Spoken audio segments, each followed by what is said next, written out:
उघडा दिसतो तो विचार करतो चला आपण ना गुहेत जाऊन बसूया मस्त वाटेल आरो स्टार्ट बेस आणि तो काय करतो आपण गुहेत जाऊन बसतो आरामात बसतो त्याला जर झोप लागून जाते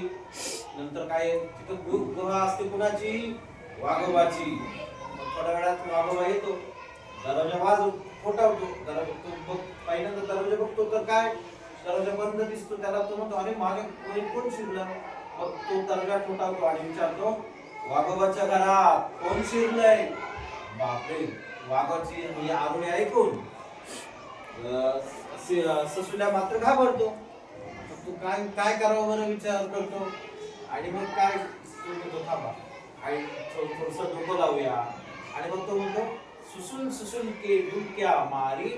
वाघोबाचा डोळाच फोडी जातो की नाही तो मारतो चोरी मग काय होतं वाघोबा घाबरतो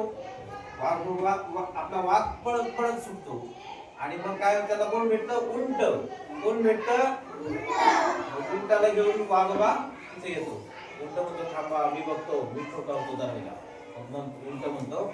सुसून सुसून के डुबक्या मारी वाघोबाच्या घरात कोण शिरलंय मग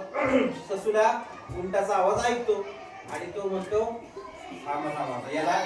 ससुले आतुर म्हणतो काय म्हणतो म्हणा म्हणा म्हणा ससुल ससुल के डुलक्या मारी वाघोबाचा डोळा फोडील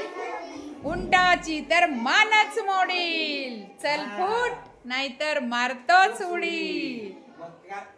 तुम्हाला ही गोष्ट तर माहिती सरांना ऐकलेली का बरं काय सांगू ना